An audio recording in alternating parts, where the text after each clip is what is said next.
근대 철학이었죠. 칸트랑 공리주의는. 근데 여기 서양 철학은 이원론적 세계관이 있잖아. 동양은 다 이론론이라서 이런 구분이 없잖아.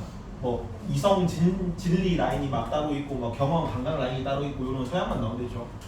그래서 칸트는 이쪽 이성 뭐 진리 막 이쪽 라인에 쭉 내려오는 애들이야. 인간이 다른 모든 인간을 제외한 동물로부터 구분되는 기준이 뭐다? 칸트는 이성으로 맞죠.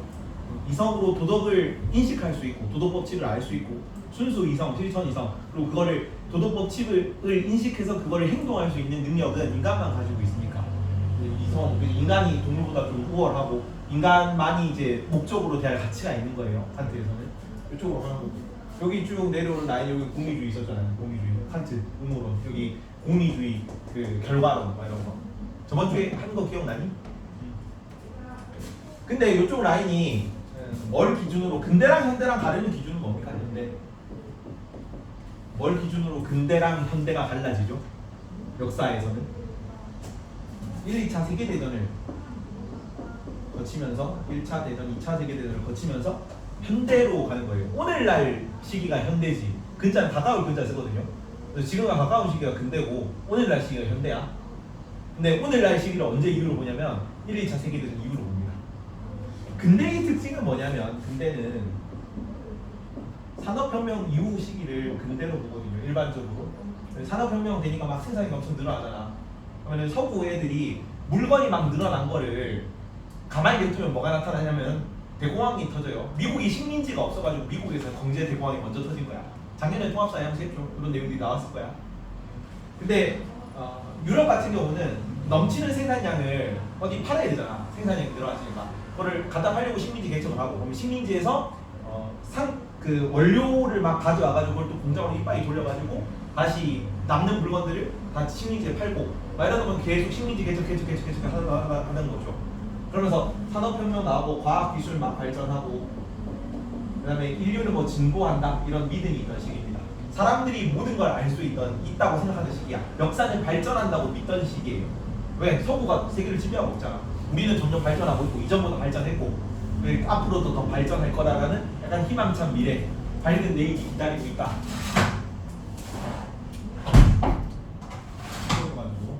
이런 느낌으로 있던 시기입니다. 그래서 이 시기를 뭐라고 그러면 알 필요는 없는데 벨 에포크 시대라 그래요. 벨 에포크. 프랑스어로 아름다운 시절이라는 뜻입니다. 그래서 1, 2차 세계대전 이루어지기 딱 100년 전. 100년 전까지의 유럽 세계를 아름다운 시절, 유럽 전성기라고 해요. 근데 그래서 거의 과학 기술에 대한 믿음, 뭐 보편적 진리에 대한 탐구 이런 게 철학 사조에 나오는 겁니다. 둘 다 칸트랑 칸트 음모론이랑 공리주의 결과론 다 공통점이 뭐였어? 공통점은 알고 있으랬죠. 보편적 도덕 원칙을 인식할 수 있다 없다. 저번 주에 수업을 했죠. 2주 지났구나. 둘 다 공통점이 보편적 도덕 원칙을 수립할 수 있다가 공통점입니다.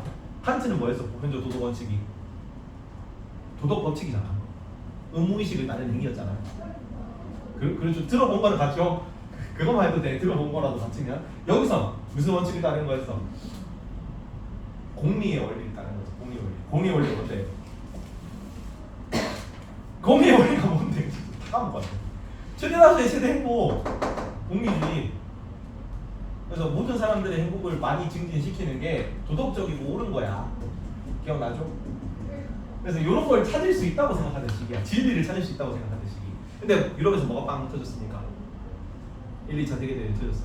요거 연도 보면 되게 재밌다. 연도 보면은 이거 연도는 상식으로 좀 외워두세요. 1차 세계대전이 언제부터냐면은 1914년부터 18년까지고 2차 세계대전은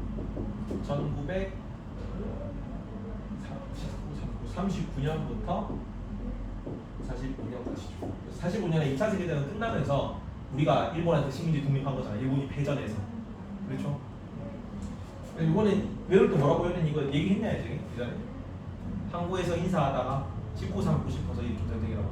이 1, 2차 세계대전이 벌어지게 된 원인이 결과적으로는 식민지 쟁탈전입니다. 영국, 프랑스 이런 애들은 산업혁명이 일찍 일어나가지고 전 세계에 많은 식민지들을 가지고 있었던 거야. 근데 후발 자본주의 국가이던 독일, 오스트리아 이런 애들은 식민지가 상대적으로 부족했다고. 그러면 독일에서 뭔 일이 일어나? 경제 대공황이 일어날 수도 있는 거야. 식민지가 없으면. 그래서 식민지를 얻으려고 먼저 전쟁을 이렇게 원래 가지고 있던 영국 프랑스의 전쟁을 걸어가지고 이렇게 일어난 전쟁인 거예요. 근데 이때 당시에 보통은 식민지 계층은 뭐 가지고 했다. 이 내용 따라오고 있는 뭔 말인지 이해가니? 이해 안 가면 얘기하세요. 이해 가요? 뭔 말인지 모르겠니? 이때 당시 식민지 개척하는 게 그 산업혁명 시기랑 같이 온다 그랬잖아. 근대가 생산량이 많이 늘어난다고.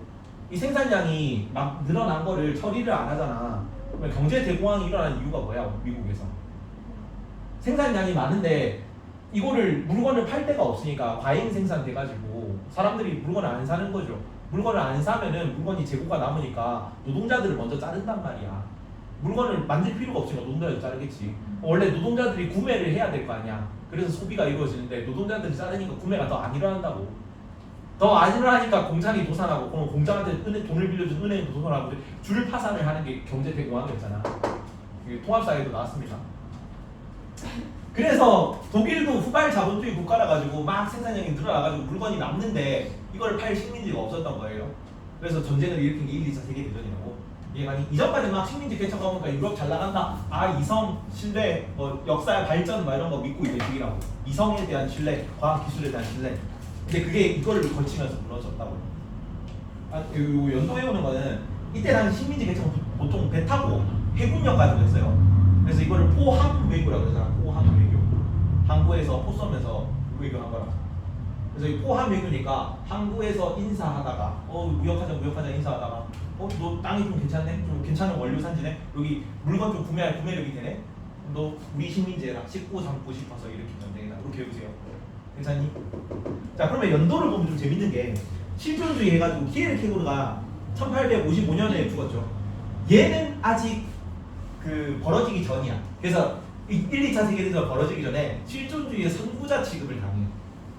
그러니까 뭐냐면 아직 실존주의라는 게 구체적으로 나오기 전인데 실존주의라는 게 딱 태동을 하면서 이전에 이 비스무리한 얘기를 했던 사람이 있네? 라고 하면서 얘가 조명을 당하면서 조명을 받으면서 이제 실존주의의 약간 아버지, 조상, 할아버지 같은 느낌이 된 거고 실존주의가 실제로 딱 본격적으로 등장하는 거는 2차 세계대전 후입니다.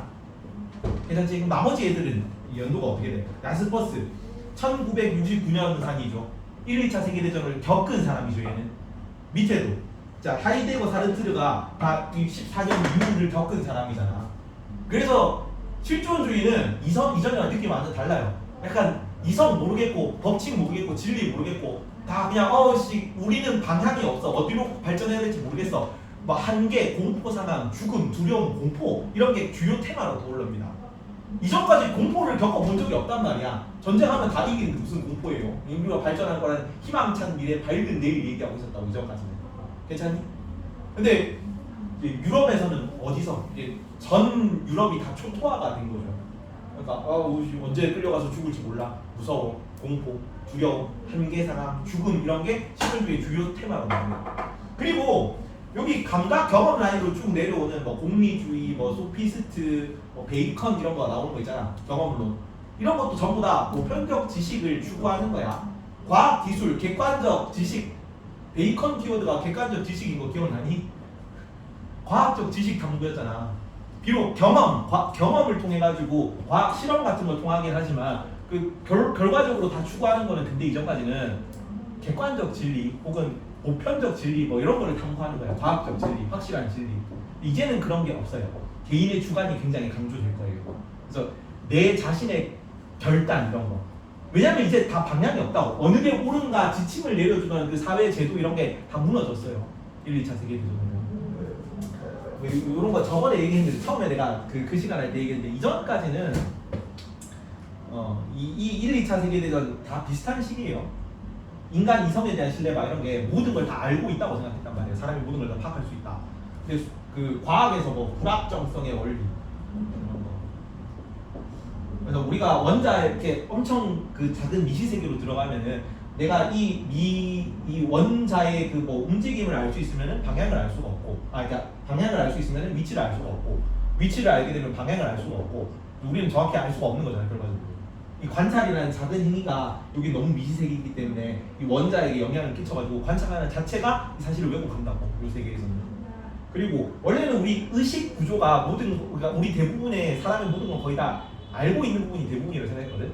근데 프로이트가 지금부터 프로이트가 품의 해석 이런 거 쓰면서 무의식 영역 이런 걸 조명하기 시작해요.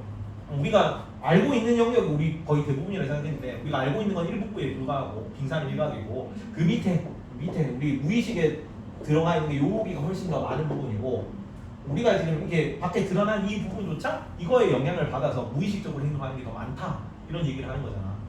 그럼 이것도 이성에 대한 신뢰가 무너지는 거지. 뭐 그런 거 이런 거 불확정성의 원리나 프로이트나 2차 세계 대전이나 뭐 이런 내용들이 나오면서 철학의 기준이 완전히 바뀐다. 특히나 여기는 뭐지? 유럽 지역이잖아. 유럽 지역에서는 이 이성 라인은 박살납니다. 근대까지 전부 다 유럽이었지. 근데 유럽이 뭐가 됐어? 전쟁터의 무대가 됐잖아. 1, 2차 세계대전 무대가 됐잖아. 여기서는 이런 보편적 진리 탐구 이런 게 완전히 없어요. 여기서 나오는 게 실존주의야. 유럽식이고. 그리고 다음 시간에 배울 건데 여기는 미국에서 이 공리주의를 계승해서 거의 비슷하거든요. 실용주의라는 게 나와. 이거는 반대입니다. 자, 나라가 가장 엄청 빨리 크게 발전하는 거는 뭘 통해서? 어떤 기회가 있으면 나라가 갑자기 2등국까지 1등국으로 막 치고 올라갈 수 있다. 옆 나라에서 전쟁이 터지면 돼요. 옆 나라에 전쟁이 터지면. 보통 경제력이 기준이잖아. 국력 기준, 군사력, 경제력 이런 건데 군사력도 경제력이 있어야 되고 근데 가장 경제력을 급격하게 빨리 끌어올리는 게 산업화. 이 말이 곧 공업화거든요. 근데 국가에서 공업화가 가장 빨리 이루어지는 방법은 뭐냐면 옆 나라에서 전쟁이 터지면 돼요. 이 2차 세계대전 거치고 핵 두드려 맞고 일본이 폭삭 망했거든요. 근데 뭐 한다고 일본이 세계 제2의 강대국이 됐어? 경제대국이 됐어? 한국전쟁 때문이야. 우리나라가 열심히 6.25 전쟁을 해가지고 일본이 거기다 무기 퍼날라 주니까 일본이 잘 살게 된 거고 우리나라가 한강에 기적한 건 뭐 때문이야? 왜 우리가 한강에 기적해가지고 갑자기 못 살다가 잘 살게 됐지? 소련, 미국이 막 체제 경제 같은 거 많이 퍼준 것도 있는데 가장 큰 원인 중 하나는 베트남 전쟁입니다. 베트남에서 남북 이렇게 나눠가지고 거기도 공산주의, 사회주의 막 싸우니까 사회주의, 자본주의 막 싸우니까 거기다 무기 팔아 먹으면서 우리도 성장한 거예요. 괜찮니? 여기는 유럽은 지금 다 이렇게 꿈도 희망도 없어 이러고 있는데 여기 유럽에 무기 팔아먹으면서 눈부신 속도로 발전한 나라가 미국이에요. 그래서 요 보편적 진리를 탐구하는 이쪽의 라인은 미국으로 계승됩니다. 미국이 여기는 공리주가 영국 사람이거든요. 근데 미국이 어디 식민지다? 영국 식민지는 아니죠, 미국이. 미국이 영국 식민지인 거 모르니? 미국 독립전쟁할 때 영국 정부에 대항해서 식민지 전쟁을 벌이잖아요. 아닌가? 미국이 뉴욕이죠. 수도는 워싱턴인데 워싱턴은 초대 대통령이 워싱턴이라고 워싱턴 DC고 수도가. 근데 정치적 수도는 워싱턴인데 경제적 수도 역할을 하는 지역이 뉴욕이에요. 뉴욕. 뉴욕이 왜 뉴욕이야? 새로운 요크타운이야. 요크타운이 어디 있는데? 영국에 있지. 영국 식민지입니다. 여튼 영국 경험론 공리주의가 영국 경험론이야. 이쪽 라인인데 여기가 베이컨, 휴음 여기 경험론 계승으로 쭉 나오는 거, 근세부터 나오는 거 얘네들이 전부 영국 사람이거든. 그래서 대륙 합리론, 영국 경험론이라고 합니다. 근데 미국은 여기 영국 식민지였으니까 실제로 미국은 영국 애들이 이주해가지고 영국 청교도들이 이주해서 세운 나라예요. 이쪽 철학 라인이 그대로 따라오는 거예요. 그래서 이 현대 사상에서는 이쪽에 이성 진리 라인은 안 나와. 따로 장소가 안 나타나요. 대륙이 망해서 그래요. 독일 독일이라든가 뭐 네덜란드, 프랑스 이런 나라를 주로 대륙 합리론 계열 철학이 발달했거든. 그게 하나도 없어지고 원래 있던 그 독일, 프랑스 이런 데서 실존주의가 발달합니다. 그리고 이제 전쟁의 피해가 없었던 미국에서 이쪽 공리주의를 계승해서 실용주의 같은 게 나오는 거죠. 괜찮지? 이거는 대표적으로 이제 실존주의를 먼저 봅시다. 이번 시간인데 실존주의. 실존주의는 꿈도 희망도 없어가 테마입니다. 꿈도 희망도 없어. 이전에는 밝은 미래 희망찬 내일이었잖아. 그거 반대라고 보면 돼. 실존이죠. 실존. 무슨 뜻입니까? 영어로는 existence입니다. 무슨 뜻이야? 이거 존재주의로도 번역돼요. 실존주의 혹은 존재주의인데 실제로 존재한다는 뜻이야. 내가 그대로 있는 거에 집중한다는 얘기예요. 내가 그냥 여기 살아있는 것 자체에 집중한다. 그런 얘기입니다. 뭔 얘기냐면 요 실존주의 철학자 중에 뉘앙스를 알려줄게. 실존주의 철학자로 약간 분류되어지는 사람 중에 까미 들어봤죠? 무슨 대표적인 뭡니까? 알베르 까미. 이방인이라는 소설이 있어요. 이방인 줄거리가 딱 이 실존주의 이때 당시 살아가던 유럽 사람들 청년들의 모습을 대변하는 모습입니다. 이야기를 들려줄게요. 줄거리를 들려줄게요. 주인공 이름이 메르소야. 메르소라고 번역이 되는데 메르소가 첫 문장이 이걸로 시작해요. 어머니 그 돌아가셨다는 임종 문자를 받거든. 임종 편지를 받아. 근데 이 소설의 첫 구절이 이거예요. 되게 유명한 구절입니다. 어제 엄마가 죽었다. 아니 어제였나? 잘 모르겠다. 별 감흥이 없어. 이해가요? 어머니가 죽었는데 오늘인지 아닌지 모르게 그냥 뭐 그저 그래. 실제로 뭐 감정 변화도 크게 없어요. 그래가지고 별 감흥 없이 어머니 그 장례식에 가가지고 거기서 커피를 권하길래 커피를 잘 마시고 그 어머니 관 안에서 관 앞에서 그냥 그 니코틴이 땡겨가지고 담배를 피고 그리고 관 열어볼래요 하니까 괜찮습니다 막 이러고 아무 무감각하게 그 어머니 장례를 다 치르고 와가지고 다음날 해변가로 이제 잠깐 바람 쐬러 갔다가 저는 썸녀를 만나가지고 뭐 영화 보러 가고 잠자리도 같이 하고 막 그런단 말이야. 그리고 그 다음 날에 옆집에 뭐 레이몬이라는 좀 이상한 잘 모르던 사람이 있는데 갑자기 좀 친해져가지고 이래저래 얘기하다가 얘가 자기 여자친구가 있는데 저 여자친구가 자기를 속이는 것 같다면서 여자친구를 약간 뭐 자기도 헤어지는 식으로 좀 속이자 이렇게 좀 피해를 끼치고 싶다 이런 편지를 좀 쓰고 싶은데 내가 글 재주가 없다 대신 좀 써달라 이렇게 부탁을 해. 그래서 레이몬의 여자친구를 속이는 편지를 메르소가 써줍니다. 근데 네 찾아낼 거 있는 사람 있어요? 네. 근데 그 메르소가 이렇게 하는 이유를 스스로 막 얘기하는데 굳이 그렇게 하지 않을 이유가 없어서 그냥 그렇게 해주었다라고 해. 그 전섭녀 만나가지고 이렇게 호텔 가가지고 잠자리 하는 것도 그렇고 영화 보러 가는 것도 그렇고 여기 부탁 들어준 것도 그렇고 그냥 그렇게 하지 않을 이유가 없어서요. 그냥 이 시류에 무의미하게 편승해서 막 쭉 휩쓸려 가고 있는 그때 당시 유럽인들의 모습을 나타내는 겁니다. 이해가요? 근데 이 재밌는 건 뭐냐면은 메르소가 딱 이렇게 하고 나서 해변가로 놀러 갔거든요. 자기 여자친구랑 레이몽이 아까 말했던 이 레이몽이랑 그다음에 본인이랑 이제 자기 여자친구 마리라고 합니다. 마리랑 같이 해변에 여행을 가다가 이 레이몽의 전 여자친구의 오빠들을 만나. 근데 오빠들이 알제리인입니다. 그러니까 이슬람인이야. 그래가지고 혹시 너 내 여자친구를 내 여동생을 이 이슬람인들 중에 여동생가 레이몽 여자친구의 오빠가 있었거든. 너 내 여동생을 뭐 이렇게 뭐 협박하고 뭐 속이고 뭐 헤어졌다면서 이렇게 해가지고 막 다툼이 붙어가지고 막 처음에 막 이렇게 막 저렇게 하다가 얻어맞고 멍들고 막 이러다가 얘가 칼을 꺼내. 그래서 생명의 위협을 느낀다고 막 이렇게 막 이러고 있는데 메르소가 총이 한 자루 있었거든요. 근데 총 날붙이에 태양이 반사돼가지고 눈이 부시잖아. 태양이 너무 눈부시다. 너무 머리가 띵하고 태양이 너무 눈부시다 이러면서 태양이 눈부셔서 이슬람인들을 쏴 죽여요. 그리고 사람이 죽었으니까 재판정에 설 거 아니야. 근데 재판정에서는 이슬람인이거든요. 근데 얘는 프랑스인이고 그때 당시 알제리는 프랑스 식민지였어요. 그러면 약간 우리 일본 식민지하에서 조선인이 일본인한테 맞아 죽은 거야. 근데 얘는 식민지인이니까 크게 뭐 문제 없을 거라 그래요. 판사도 그렇게 하고 변호사도 가만히만 있으면 크게 문제가 없을 거다. 근데 검사가 막 이런저런 막 대질 신문을 하다 뭔 얘기를 꺼내냐면 야 너 부모님 돌아가셨는데 거기서 뭐 커피 그 전날에 뭐 부모님 돌아가셨다면서 근데 거기 있는 뭐 시체 관리인하고 얘기해 보니까 관 앞에서 담배도 피고 커피도 마시고 그랬다면서 그리고 너 뭐 그 다음 날에 여자친구 만나가지고 막 모텔도 가고 그랬다면서 그래서 갑자기 이거가 문제가 아니라 얘가 평소 성품 이런 게 훨씬 더 문제가 되고 얘가 갑자기 죽일 놈이 되는 거야. 그래서 왜 이렇게 이슬람인을 쌌나요?라고 물어보니까 태양이 눈부셔서 그랬습니다. 갑자기 사이코패스가 되는 거지. 그래서 사형이 되는 거야. 처음에는 뭐 사형이 되든 안 되든 항상 반응이 그렇거든요. 나는 아무 상관이 없다. 뭐 이런 태도였거든. 근데 계속 옆에서 이런 거 좀 느끼니까 이상한 거지. 이거를 부조리라고 해요.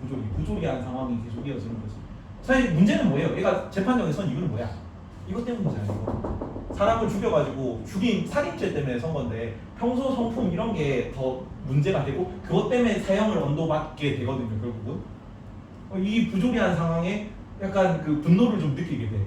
그리고 판사가 이거 어떻게 네가 말만 잘하고 하면은 잘 넘어갈 수 있다. 변호인도 가만히 있으면 내가 알아서 잘 해주겠다고 하는데 거기에 되게 분노를 느껴요. 이 현 상황에 대해서 내가 잘못을 저질러서 살인죄로 이게 온 건데 왜 그런 거 아닌 거 가지고 뭐 나를 사형으로 몰고 혹은 나를 면제시켜 주려고 그러느냐. 혼자 막 씩씩거리다가 마지막이 그 신부님이 들어와가지고 얘가 사형 언도받고 나서 회개하면은 제가 정상 찬자만 해주겠습니다. 죽어서라도 신에게로 갈 수 있습니다. 라고 얘기를 하는데 막 이거 막 비웃으면서 내가 유일하게 바라는 거는 모든 사람들이 나를 증오하면서 내가 그 사형을 언도받고 그 죽음에 처하는 것이라 하면서 내가 지금까지 한 번도 내가 내 의지로 뭔가를 해본 적이 없는데 내가 유일하게 지금 뭔가 내 의지로 선택할 수 있는 거는 지금 내가 죽음을 맞는 것뿐이라고.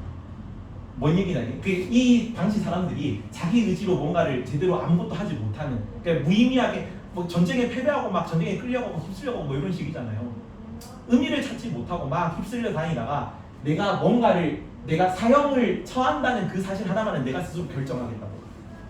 그래서 실존주의자들이 앞으로 나올 건데 사르트르가 이 얘기를 했어. 우리는 세상에 내동댕이 쳐졌다고. 내가 태어나고 싶어서 태어난 게 아니잖아요.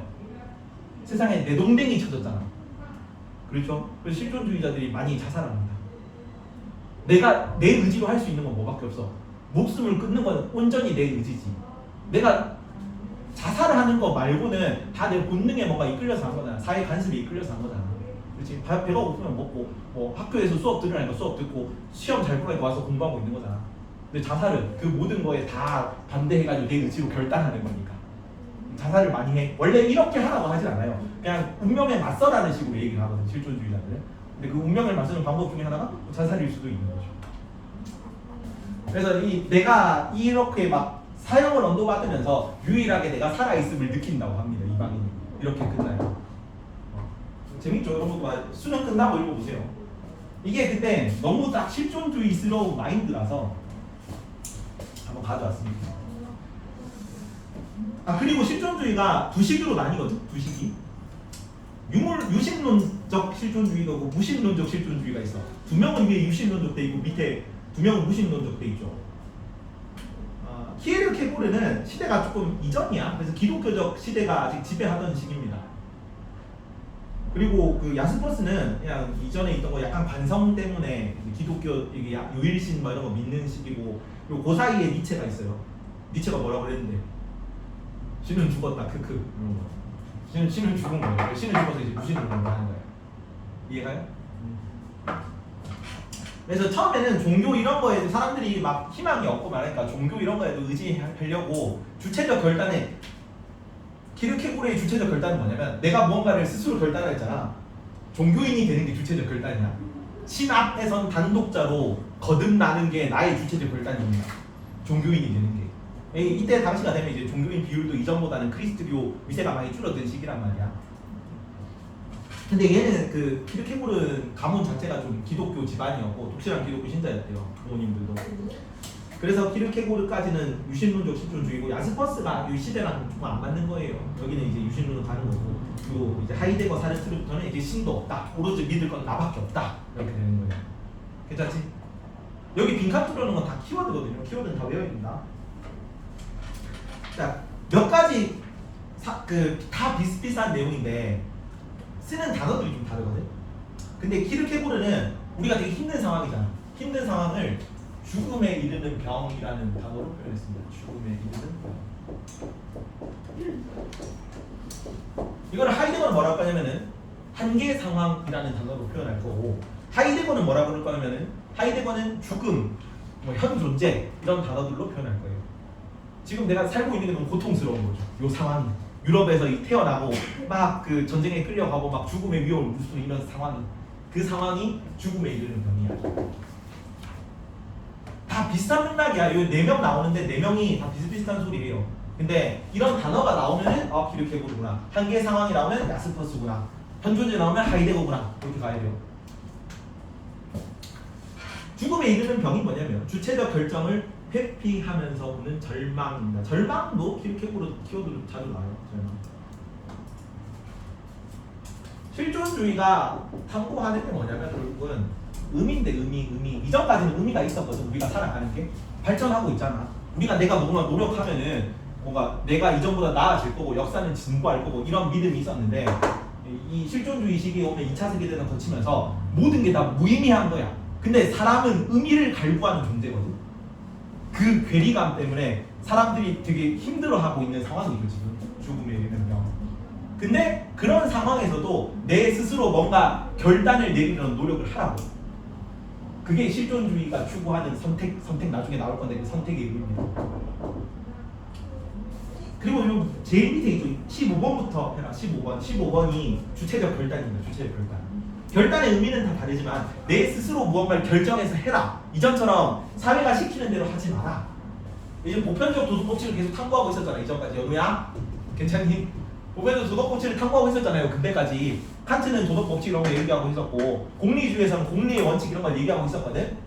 그런 거 따라가지 말고 휩쓸리지 말고 위에서 정해주는 거 하지 말고 내 스스로 뭔가 결정해서 해라. 이게 주체적 결단인데 의미는 조금씩 달라요. 학자마다. 네, 모든 실존주의 공통으로 키워드야. 주체적 결단. 15번 문제 적어보세요. 15번 주체적 결단. 저 밑에 15번 적어주세요.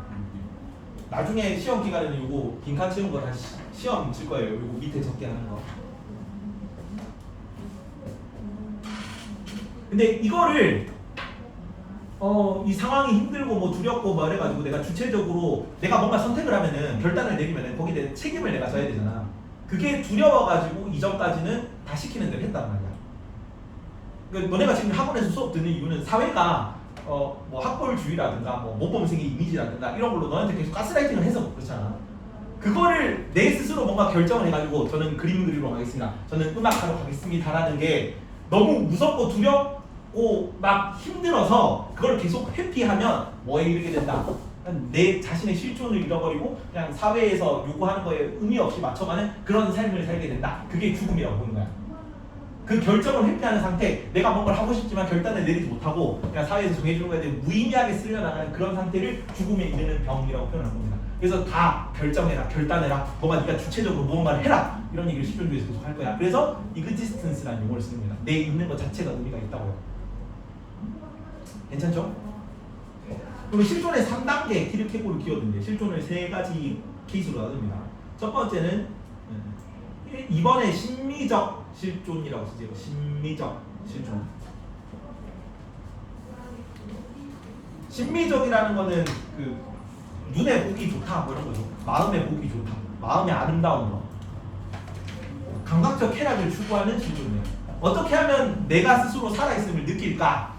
제일 첫 번째 단계입니다. 제일 저급한 단계였는데 궁극적으로 얘는 유신론자이기 때문에 신 앞에 종교 생활을 하는 게 가장 궁극적인 그 실존의 형태일 거야. 근데 처음에 의미가 없어, 세상에 의미가 없어, 다 나라는 걸 찾고 싶어라면서 뭐 이렇게 신에게로 가는 과정에 제일 처음 뭘로 하게 된다고? 내가 뭔가 나라는 걸 찾고 싶어라고 할 때 육체적 쾌락, 감각적 쾌락부터 탐닉하게 된다고. 그건 가장 낮은 단계입니다. 그러고 나면 이제 육체적 쾌락은 약간 그 해봤자 막 이렇게 좀 높은 수준의 쾌락으로 도달할 수가 없다고 봐요 여기서는. 그리고 뭐 감각적 쾌락은 저급한 쾌락이잖아. 요 사회적 인식으로도 그런 거를 통해서는 진짜 내 실존을 찾을 수가 없다. 그래서 그 다음으로 보통 어디로 가게 된다고 보냐면 윤리적 쾌락으로 가게 됩니다. 그래서 3번이 윤리적 쾌락입니다. 3번이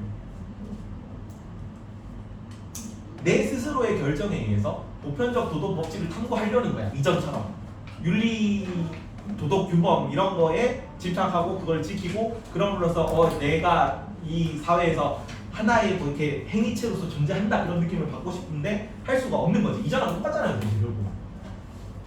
그래서 결과적으로는 어디까지 가야 되냐면 4번이 종교적 실존입니다. 종교적 실존.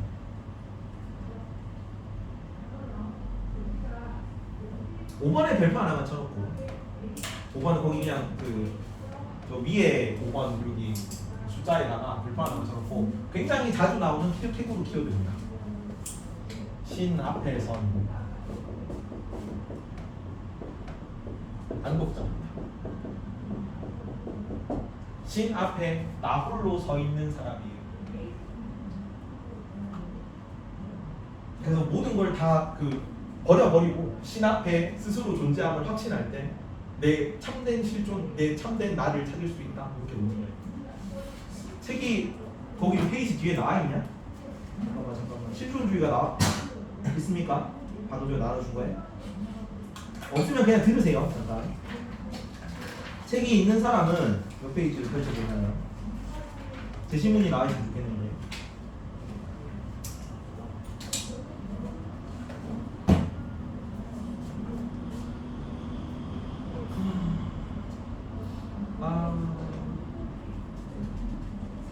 신 얘기가 안 나오네. 자주 나오는 선지긴 하네. 없네요.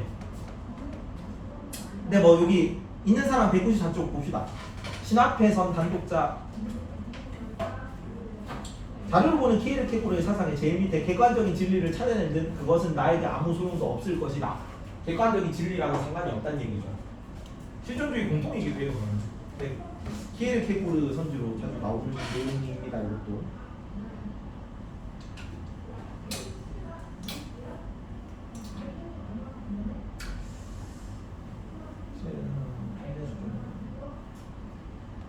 모든 것을 맡기고 신에게 모든 것을 맡기고 살아가고자 결단할 때 인간은 참된 실존과 절망에서 벗어나 참된 실존을 경험하게 된다. 행복하게 된다. 이렇게 나오네요. 이런 내용입니다. 그리고 밑에 야스퍼스. 야스퍼스는 키워드가 한계 상황인데 유토한 한계 상황.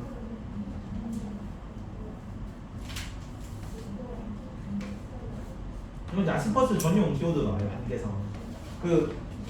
이거를 뭐라 해요? PAUSE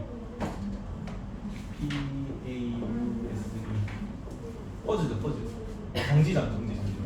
한계 상황이니까 힘들어 이렇게 막 레슬링 하다가 이렇게 막 로블로 이렇게 뭐 이런 거 목이 이렇게 막 뚫려가지고 하다가 한계 상황 퍼즐 정지 이렇게 하는 거 그런 식으로 외우세요. 나는 그렇게 외웠는데.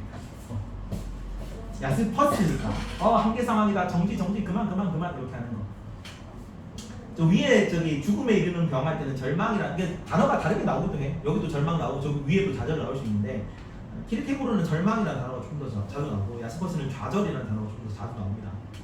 한계 상황에서 좌절을 경험하게 된다. 인간은. 근데 이 한계 상황은 어떤 상황이냐면 인간이 어떠한 수단은 기존에 있던 수단들이야. 과학이라거나 이성이라거나 사회 법칙, 제도 이런 거야. 인간에게 답을 내려주던 거. 근데 그런 걸 아무리 동원해도 회피하거나 변경할 수 없는 그런 상황들입니다.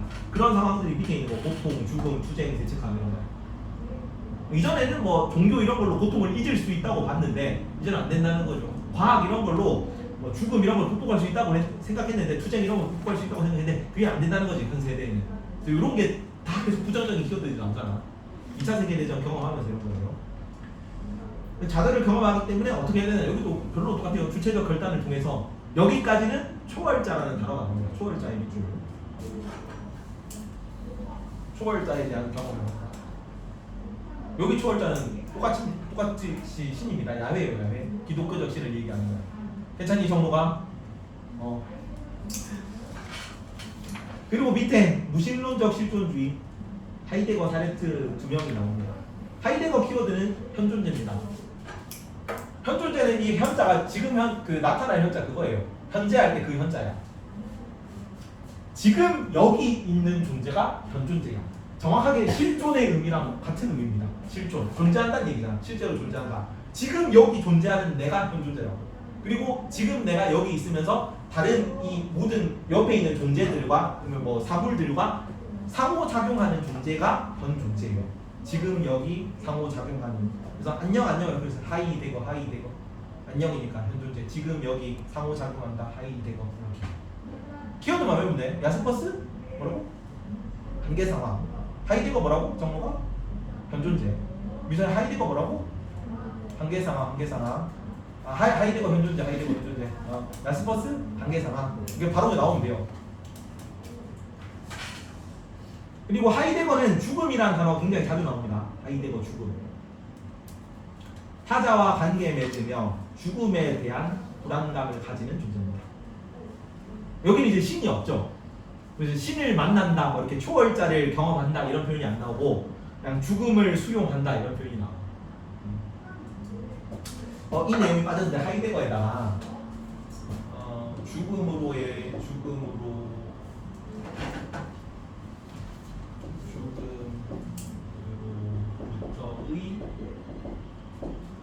선구라고 적어보세요. 이것도 개념이 좀 재밌는데 참고로 알아주세요. 이렇게 내가 좀 약간 인생 지침으로 삼을 만한 개념이야. 죽음으로 이 선구가 구가 말탈 구자거든요. 먼저 달려간다는 얘기야. 죽음 앞으로 먼저 달려가 본다는 개념입니다. 그래서 인생을 살아갈 때 항상 죽은 시기에 나를 생각하면서 살라는 거야. 죽음을 미리 앞으로 달려가서 죽음을 경험해보고 그때 당시에 나를 생각하면서 살라는 개념입니다. 여기 죽음을 인식하라는 거는 지금 죽음을 생각하지 않고 우리가 하루하루 무의미하게 동일한 같은 행동을 아무런 의미 없이 하고 있다고 지금 사는 사람들 하이데거가 보기에. 그래서 내가 죽음으로 먼저 달려가가지고 죽음 앞에서 내가 죽을 때 어떤 존재로 죽을지를 생각해보라는 겁니다. 그러면 내가 내일 죽을 거면 오늘 되게 의미있게 살려고 하겠지, 노력하겠지. 내가 죽을 때 뭐 이런 거 내가 원래 조금 딴 일을 하다 왔어, 학원 강사 하기 전에. 근데 그 일을 막 좀 오래 했거든요. 오래 하다가 나오고 학원 강사를 시작한 이유가 이거야. 내가 이 일을 한 30년 후에 했잖아. 그럼 내가 30년 후에 지금 아니죠? 맞나? 맞니? 5분 있다 합시다. 한 번. 짠.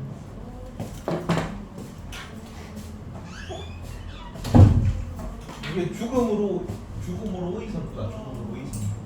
죽음 앞으로 미리 달려가가지고 내가 어떤 존재로 죽을지를 미리 보는 거죠. 내가 이렇게 직종을 좀 바꾼 이유가 원래 학원 강사 아니었다가 학원 강사 하게 된 이유고, 내가 이전에 하던 일이 내가 30년 동안 이 일을 하게 될 거잖아. 30년 뒤에 딱 내가 퇴직을 할 때 그게 내가 좀 되고 싶은 모습인가를 생각해 보니까 별로 좀 내가 되고 싶은 모습하고는 거리가 있어서, 그러니까 하루하루 살아가는데 돈은 잘 적당히 버는데 이게 내가 발전한다는 느낌이 별로 안 드는 거죠. 내가 죽기 전에 되고 싶은 모습과 가까워지는 느낌이 별로 안 들어서 나와서 지금 딴 일을 하는 건데, 이런 것도 마찬가지로 미리 죽음과 달려가가지고 내가 어떤 모습으로 죽을지를 생각하라고. 그러면 하루하루를 더 열심히 의미있게 참된 결단을 내리며 살 수 있는 거예요. 죽음을 굉장히 강조한 철학자입니다. 하이데거. 그러니까 사람이 다른 동물들하고 키워드가 잡는 게 다 다른데, 아까 칸트 같은 경우는 사람이 모든 다른 사람을 제외한 동물들과 다른 게 뭐 때문이다? 이성 때문이에요. 이성. 사람을 본질은 이성이라고 보는 사람이 아까 칸트였고, 유교윤리에서는 사람이 동물과 다른 점을 뭘로 봐? 타고난 본성이 인의 예지 도덕심을 타고나기 때문에 인간과 동물이 다르다고 보는 거다. 그럼 인간은 도덕적인 존재야. 그게 유교의 키워드고, 마르크스 같은 경우는 인간은 노동하는 존재입니다. 노동이 키워드야. 동물은 노동을 할 수 없는데 사람은 노동을 한다. 그래서 사람만이 노동을 하니까 노동이 사람의 본질이다 이렇게 보는 거고, 하이데거는 뭐라고 보면 죽음을 인식할 수 있는 존재예요. 그래서 죽음 키워드가 하이데거로 많이 나오는 거야. 다른 동물들은 지가 죽잖아. 죽는지를 몰라. 죽음을 생각하지 않는다고 평소에. 죽음을 걱정하지 않잖아. 그렇죠. 죽음을 이렇게 닥칠 때 그걸 무서워서 막 피하고 이러는 거지. 내가 죽을 때 어떻게 죽고 나이가 들어가고 죽을 날이 얼마 안 남았는데 막 이런 식으로 생각을 안 한다고 동물들은. 오직 인간만이 그걸 할 수 있기 때문에 그 인간의 본질을 잘 발휘를 하라는 얘기를 하는 거예요 지금. 괜찮니? 근데 이 죽음이란 키워드가 나온 것도 힘들어서 그렇죠. 힘들어서. 여기 일단 유럽이 되게 전쟁통이고 막 세계대전하고 이러니까 힘들어서 죽음 이런 거, 고통, 절망, 단계상 이런 게 나오는 겁니다. 마지막으로 사르트르가 내용이 좀 많죠. 사르트르가 제일 그나마 실존주의가 사실 내신 아니면 잘 안 나와. 수능에서는 한 문제 출제 될 수도 있고 안 될 수도 있는 철학자들입니다. 얘네가 크게 볼륨이 있는 철학자는 아닌데 내신이니까 보는 거야. 내신에서 나오겠지. 범위에 들어가면 무조건. 근데 만약에 4명 중에 1명이 나온다 그러면 사르트르가 그나마 좀 자주 나옵니다. 그래서 이게 좀 내용이 많은 건데, 얘가 유명한 말을 많이 했어. 실존주의를 상징하는 말이기도 한데요. 실존은 본질에 앞선다. 문장 통째로 적으세요. 실존은 본질에 앞선다라는 이 멘트가 사르트르 키워드로 나옵니다.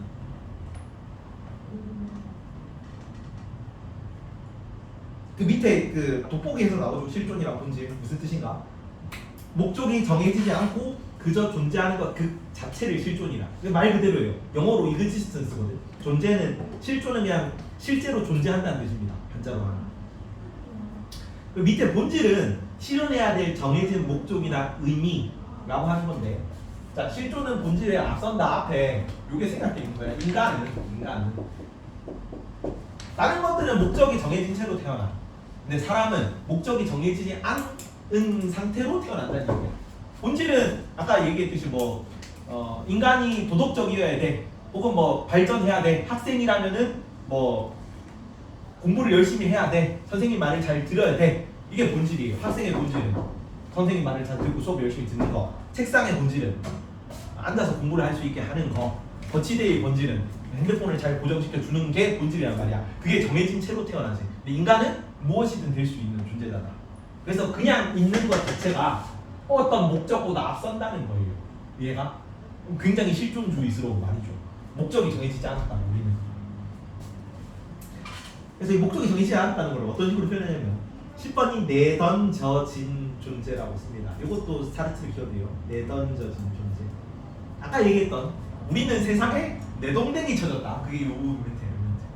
내동댕이 쳐졌다는 이제 뭐 원문 번역을 어떻게 하는가에 따라 다른데 내던져졌다라고 이렇게 번역을 해놨네요.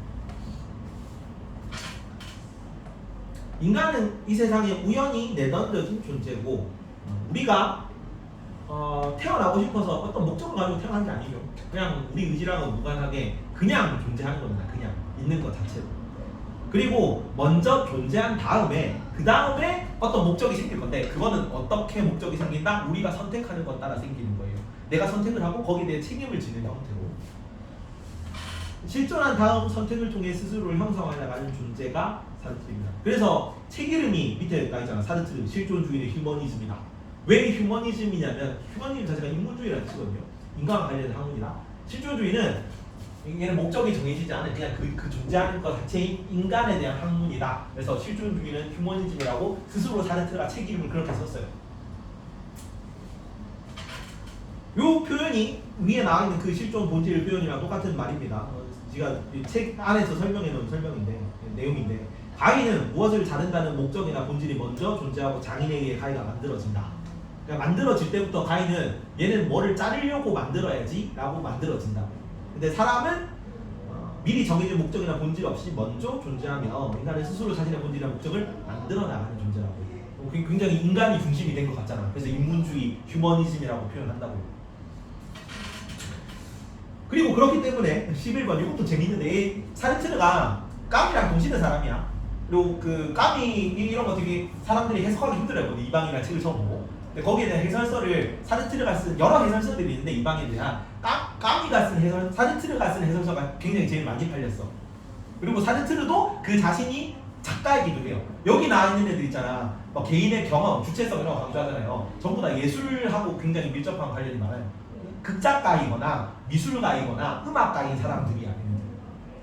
그냥 굉장히 개인적인 체험들이잖아. 음악, 예술 이런 거. 그래서 이것도 문학스러운 표현인데 11번 자유라는 형벌. 자유라는 형벌. 왜 형벌이라는 표현을 썼냐면, 인간은 모든 걸 자유롭게 선택할 수 있어. 왜? 인간은 뭐기 때문에?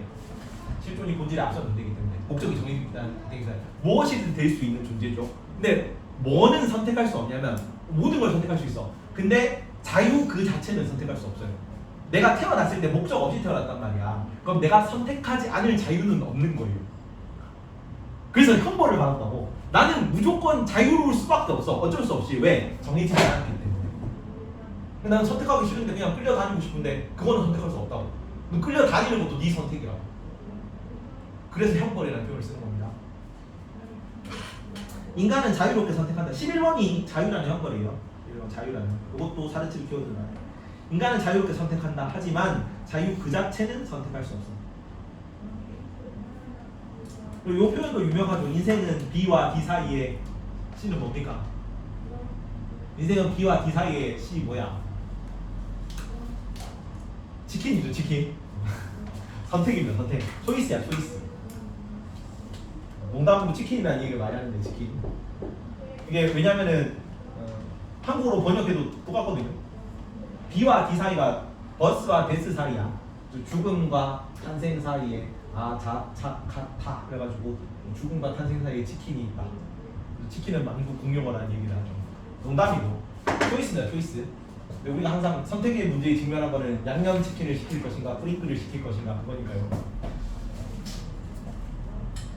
그래서 항상 사람은 선택하는 문제고 자유, 선택 이런 거는 사르트르 키워드예요. 자, 너는 자유다, 선택하라. 이 말로 사르트르가 있어. 멋있게 말을 하죠.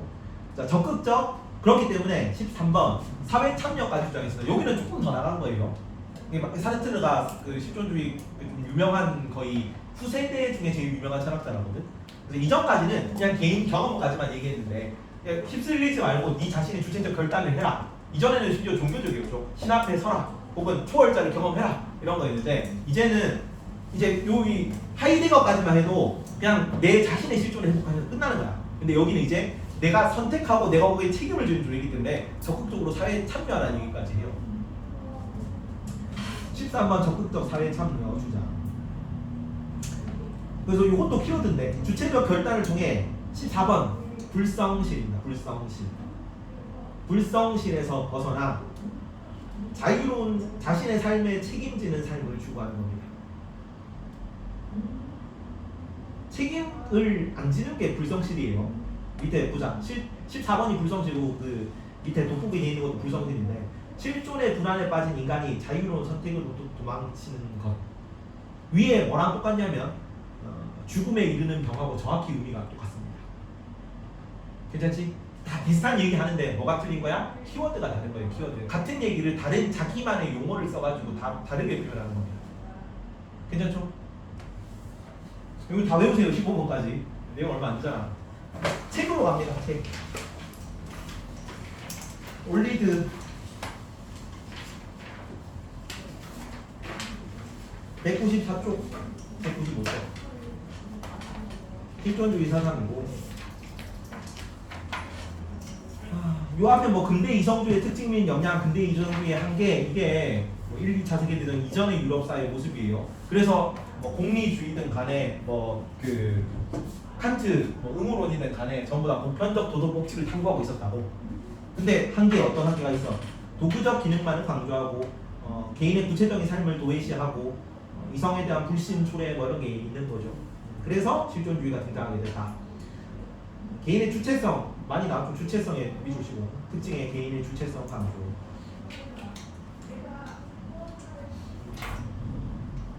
뭐 참된 실존 뭐 회복 뭐 이런 게 나오는 거죠.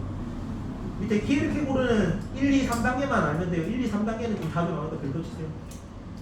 심리적 실존, 윤리적 실존, 종교적 실존인데 심리적 실존은 감각적 쾌락이고 윤리적 실존은 보편적 윤리 법칙을 따르는 거고 종교적 실존이 참된 실존이야. 얘는 유신론자니까 그리스도교입니다 실제로. 그리고 오른쪽 야스퍼스 인간은 이성이나 과학의 힘을 해결할 수도 없고 피할 수도 없고 변화시킬 수 없는 한계 상황에만 밑줄 한계 상황. 그리고 야스퍼스랑 하이데거한테서 야스퍼스의 한계 상황, 그다음에 하이데거의 죽음 이런 거는 긍정적인 의미일까요? 부정적인 의미일까요? 긍정적인 의미입니다. 긍정적인 의미. 이것도 알아놔라. 실존을 자학하려면 한계 상황에 맞닥뜨려야 돼. 죽음을 똑바로 인식해야 돼요. 죽음으로의 선구, 죽음으로 미리 달려가보는 그런 상황을 통해서 뉘앙스 이런 게 되게 중요하잖아. 묘사할 때 긍정적인 뉘앙스로 묘사돼야 돼요. 죽음, 한계 상황 이런 거는. 이걸 통해서 이거를 겪어야만 참된 나가 어떤 존재인지를 깨달을 수 있어. 그래서 뭐 죽음을 극복하고 뭐 이런 거 안 됩니다. 죽음으로 먼저 달려가서 죽음을 올바로 인식하고 죽음을 받아들이고 이런 식으로 표현이 들어가요.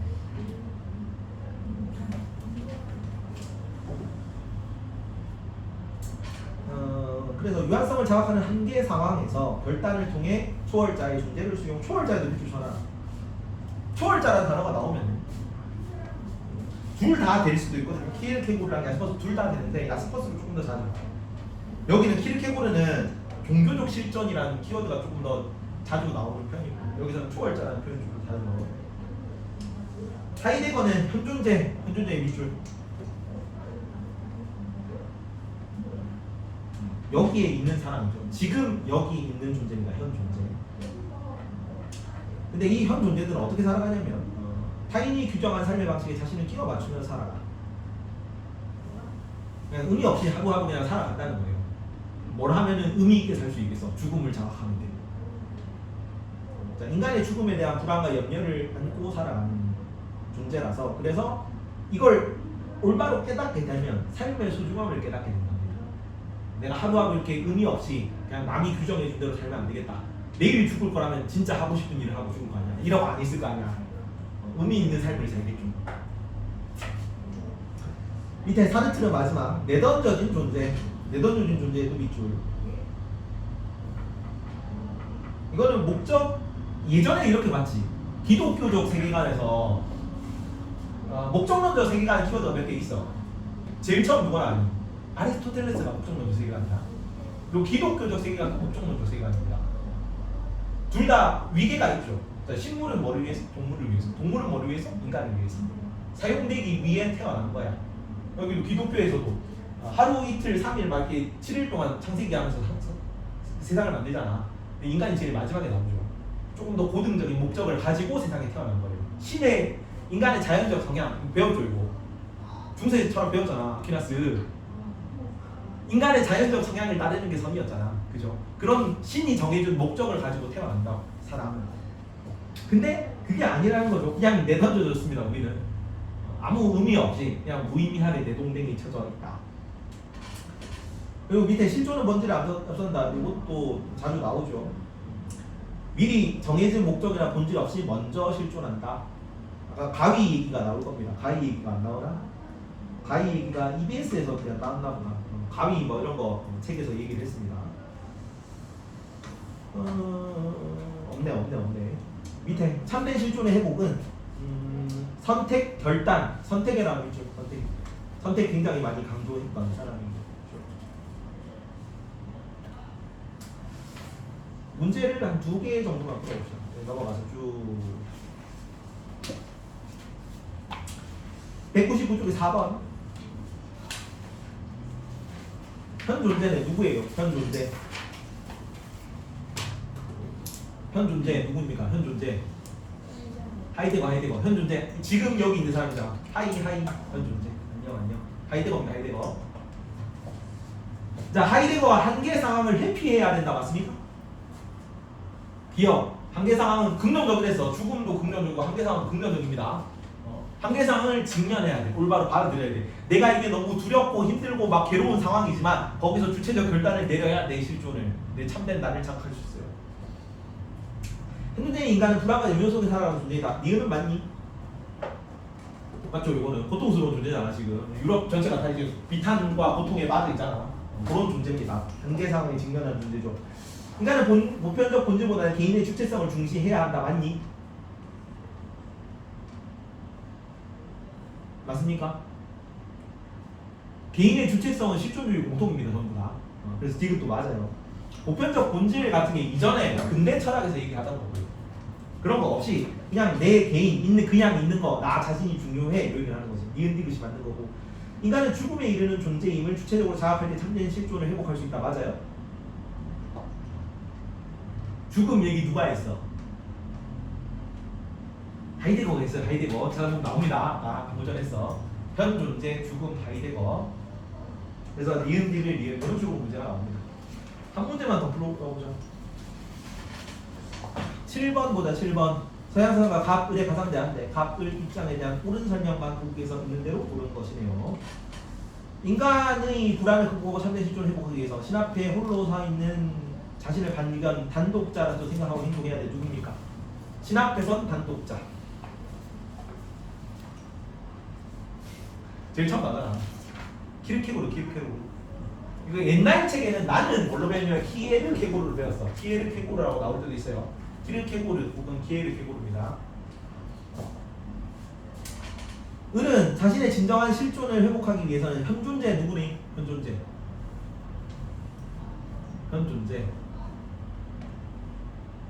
하이데거죠. 하이데거. 4명밖에 안 되잖아요, 여러분. 4명밖에 안 되잖아. 처음에서. 내용을 가지고 숙지를 하고 하면 그렇게 어려운 문제는 아닙니다, 이 정도는.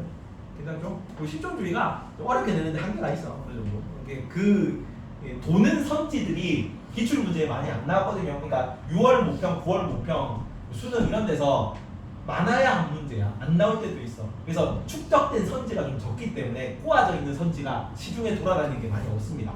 뭐가 굉장히 내용이 많이 어렵냐면은 아리스토텔레스 이런 거 있잖아. 굉장히 수능의 빈출 주제거든요. 뭐 아리스토텔레스는 거의 무조건 한 문제, 두 문제는 나와요. 그래서 거기는 쌓여있는 선지가 많기 때문에 그 어려운 선지들을 골라내면 내신도 굉장히 엄청 힘들게 나올 수 있거든. 근데 여기는 쌓여있는 선지가 그렇게 많지 않아가지고 애초에 내용이 그렇게 어려울 수가 없어.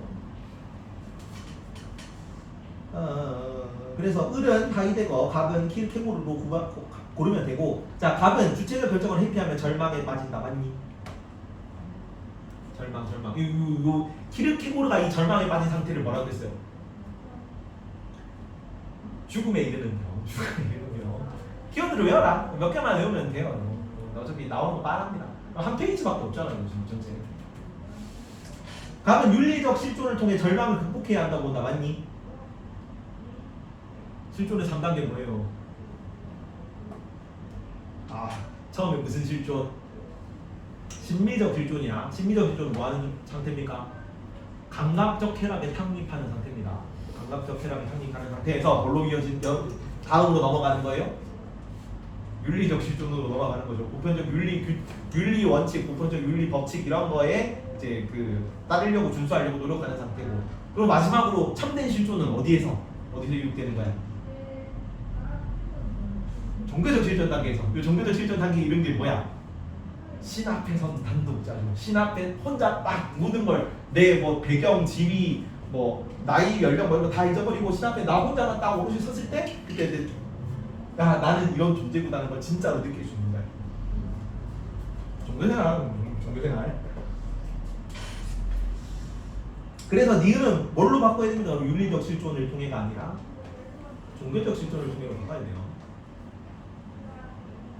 이 처음 들어가서 그렇게 많이 어려운 내용이 아닙니다. 여기는. 자, 을은 개별자의 본래성을 회복하기 위해서는 죽음을 직시해야 한다고 본다. 하이데거 죽음 맞아요? 하이데거? 현 존재가 죽음을 두려워하는 존재입니다. 아니 너네가 지금 힘든 게 얘네들이 다 같은 말 하거든요. 같은 말. 맞죠? 뉘앙스가 다 똑같잖아. 똑같은데 용어만 좀 다르다. 용어만. 근데 현 존재는 지금 여기 있는 존재인 것이 죽음을 유일하게 인식하는 존재고 죽음을 두려워하고 공포스러워하는 존재입니다. 괜찮지? 그래서 개별자의 본래성을 회복하기 위해 죽음을 직시해야 된다. 맞아요. 그래서 기읍, 디귿 맞고 그러면은 2번밖에 없네. 갑을은 바람직한 삶을 위해 생활에 도움이 되는 가치를 중시해야 된다고 본다. 맞니? 이건 아직 안 배웠는데 생활에 도움되는 가치는 실용주의예요. 실용주의. 딱 봐도 실용주의 같죠? 생활에 도움이 되는 가치. 엄청 실용적인 거 중시하는 거야. 그래서 기읍, 디귿 2번이 정답이다. 괜찮니?